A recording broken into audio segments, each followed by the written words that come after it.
Hi everyone, this is Tim and Joel from Midwest Hunting and Outdoors. Today's episode we're going to talk about cover plots. And we're not talking about your traditional cover plots, so stay tuned. Hi, this is Tim and Joel. Welcome to Midwest Hunting and Outdoors by Two Dumbasses, a podcast about the outdoors, hunting, and being a steward of the land. Hey, if you like what these two dumbasses are doing, please hit the like button and subscribe today. Hey, thanks for joining us on the channel and viewing the episode. Just wanted to tee up that we've got the Two Dumbass store linked down below. We've got some new merchandise that we'd love to see out in the store and with our viewership, and it really helps us develop the channel and get our messages out there. So thank you for watching, and please consider going to the store and purchasing merchandise. Welcome to Midwest Hunting and Outdoors by Two Dumbasses. Joel, today we're going to be talking about non-traditional cover plots, but or cover crops really is what that is. But before we start that, why don't you bring our viewers up to speed on some things? Yeah, we're kind of toying with a new segment, and not every episode, but a lot of our episodes, and it's based around customer service. And it could be customer service on products that we hunt with or use or whatever it is. And it could be positive or constructive feedback on that customer service. So we're calling our customer service spotlight. And, you know, this glorious shining light comes down at this segment, right? But so today, mine is more on the positive side, and it involves my scent smasher. So look at that episode. We'll put a link here in the corner on stinky hunting. Where we talk about ozonics and using ozone. So the Scent Smasher is a product similar to a lot of other products out there in the outdoor hunting arena. Is that they're usually owned by one big parent company, and so this is owned by GSM Outdoors, located in Texas, and they also included with Scent Smasher they. Just a few, I'll include the brands that they're included with, but ones that we would know would be Scent Away, Stealth Cameras, Walker Game Ears, HS Strut, so on and so forth. Okay. So a lot of brands out there that you and I are exposed to, and I know if you're hunters or outdoors people, you're going to know these brands, just maybe not associate them to GSM. But problem with my Scent Smasher is almost to the day, 1 year after I bought it, the fan quit working and the lights would come on, but it wouldn't emit any more ozone. Problem, especially if your wife is using it and I'm using it, and then there's a conflict, right? A big conflict. And since you just recently created her into being a believer, it multiplied the problem. So anyway, reached out to their website. It was a little confusing because they had a chat box there that you could chat with someone, but it didn't work. I thought maybe because of the holiday or weekend or whatever.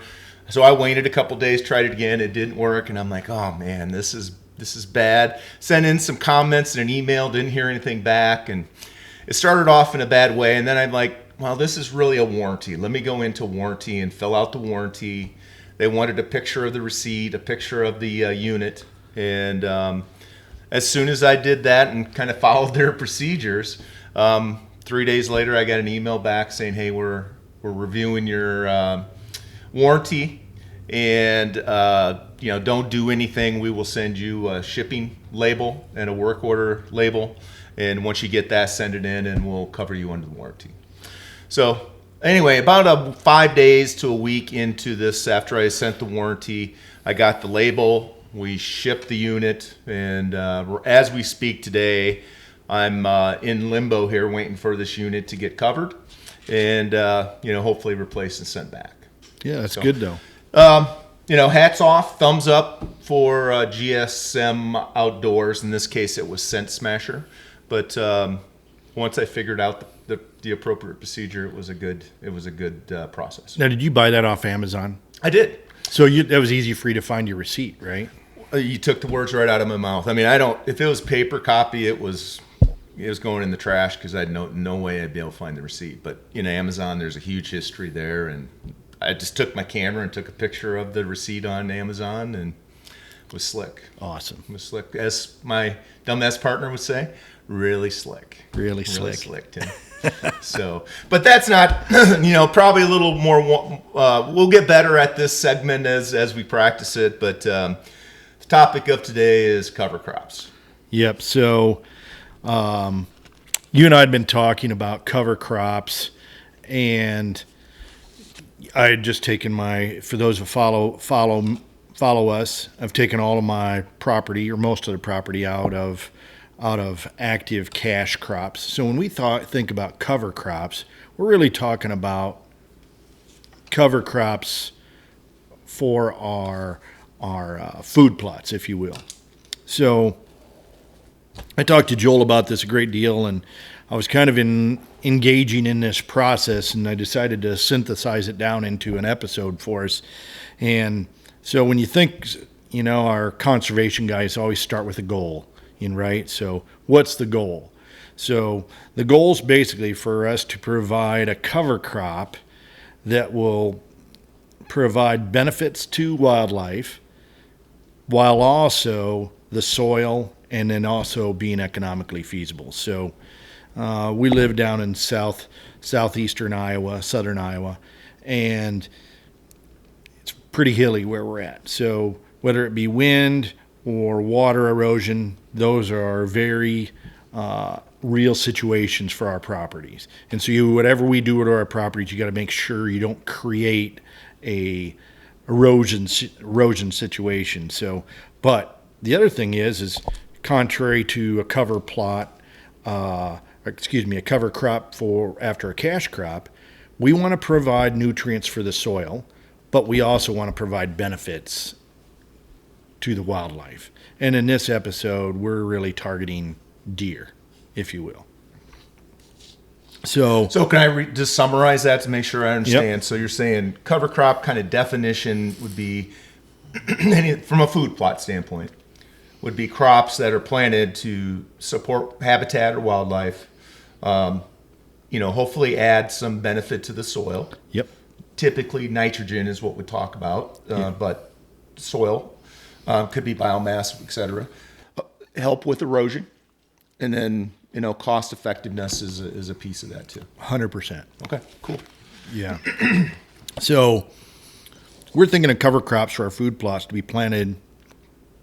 When you think about cover crops, traditionally they're planted in the fall, right after soybeans or corn's been harvested. Again, we're going to be targeting spring, early summer, right? Because depending on what you had for a food plot, and for this episode, we're thinking 1 to 2 acres or less food plots is, for smaller property hunters. Hey, how do I manage that ground to get the most out of it from a wildlife perspective? So when you look at cover crops that are traditionally planted, it's winter rye, oats, and I think winter wheat. And right now, winter rye is the number one cover crop for the state of Iowa. So now when we think about those might not fit exactly what our goals are, right? I think, so I've planted winter rye. It's pretty effective. I think the deer will eat it. The turkeys certainly eat it. It can grow pretty high. I get to anywhere from 4 to 6 feet out of it on our property. I don't have to put a lot of fertilizer into it. The other natural thing about winter rye, I don't know if you know this, it actually suppresses other plants from germinating, right? So that's kind of a nice thing. It will reseed itself somewhat, but you still have to overseed it if you want to have it there for more than 1 year. I'm going to save oats for last. And then you have winter wheat. The deer seem to like winter wheat better than rye. However, you start to get into big clumps of, I'm going to call it almost sod, right? So if you want to go back and disc or till that up, it's going to take a little bit of work. So from my standpoint, I've already taken winter wheat off of that because it's a little bit of work. And it's a vigorous grower. Then there's oats. Now, oats, the nice thing about oats is it can provide up to 20% protein coming off those grains. It doesn't have the hair follicles that wheat and rye have, and the deer find it palatable. I think you've explored with oats this year. I mean, what was your experience? Yeah, I've actually the second year, but I went all in this year and dabbled the previous year. I'm a true believer, and it's probably going to be exactly what I do moving forward. So the nice thing going with that is as part of doing some of my research, a lot of these guys actually, a lot of these seed producers actually mix and match different types of cover crops, if you will, for this example, and to try to get the best benefit out of each. And oats is one of those that they mix combinations of some of these things we're going to talk about. And I forget what they call it, but I think they call it like oat octane or something like that. But they'll mix some oats along with some brassicas and stuff, so it's really a nice food plot. Yeah, good. We'll talk more oats down the road, but good. So regardless of whatever you put in for a cover crop, it's super important that you rotate whatever you do, because by lack of rotation, you're allowing for soil diseases, pests, weeds that are targeted for or get comfortable around those types of plants to get even more pervasive. So it makes sense if you have the ability to rotate, you want to rotate. A couple of years of winter rye, for an example, you want to have it in your ground, then change it up to something else. And so part of that, what we're seeing here, is the stuff I've been trying to explore to figure out what is that. If these three items, I'm going to actually say two items, rye and then wheat, don't really fit our needs for spring and summer cover crops, we really need to start thinking differently. And again, what I'm trying to figure out is hey, I want to have the animals on my property all summer long, not just when I have a little oasis of food plot there for season. I want them to be on my property, and I don't want them to leave my property. Right now they're leaving my property, and so that's stuff we're going to continue to explore here. With that said, Tim, I mean, is it in the summertime, right? There's where we live anyway. It's safe to say there's an ample more food than what the deer can really eat. They're in no danger of starving over the summer here in the Midwest. That's right. And that's because of the ag population. Typically, corn, beans, and then alfalfa or hay or some clovers, some kind of cover crops there that they can go and eat. So that's really the competition for our summer cover food plots, right? That's right. Okay. And I mean, I have an advantage over some. Probably, I mean, like over you and Joe. Joe's probably got, our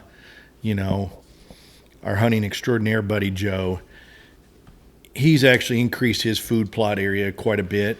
I think I have at luxury, I can plant up to 11 acres if I wanted to. Now, we're just playing around trying to figure out what the right combination is. So let's go back to, hey, let's thinking differently. And referring back to our goals, we want to provide something that is good for wildlife, it's good for the soil, prevents erosion, and it's economical, right? So part of thinking differently, we've tried several things. We tried brassicas, and I'm going to go back into that. And these different types of non-traditional cover crops might be doubling back on brassicas. So I plant them in the spring and the summer, and then we plant them again in the fall. We'll talk some more about that in a second. Buckwheat, lab. Yes, you heard that, not talking about the dog. Lab. And then cow ripper peas, forage peas, and then okra. Typically a southern vegetable that they use. Well, if you are talking differently and you're talking lab and okra, you've got my attention, and I would have to say thinking differently. Yep. So I'm not considering for this episode sorghum or corn, right? Corn obviously provides lots of tonnage, but again, we're talking about smaller food plots. It provides a lot of tonnage, but it's expensive to put in. You got to have the right equipment to put it in, and it's hard on the soil. And it also really is poor for erosion. I'm not going to talk about, or we're not going to talk about clovers. That's an episode in itself. It's a perennial. I'm a fan of clover, but that's out of scope of what we're trying to talk about. Again, we're talking about cover crops, stuff that we'll disc up or till up and replant over coming into the fall. Chuffa, or also called tiger nuts. I think it's a pretty good food plot mix. It's a bit expensive. It does provide some erosion control when it's growing, but after it's got to maturity, the deer and the turkey, in order to get at it, will dig it up to get at those nuts underneath, much like a peanut. So you lose all your soil goodness, if you will. So we're not going to talk about chuffa. I mean, it's got to be painful to the tigers too, right? If they're having to castrate the tigers to plant the 100%. You know how many tigers you got to castrate to plant all those? We're trying to help the animals, right? I forget how many tiger nuts you got to plant per acre, but it's a lot. Sorry. No, it's all right.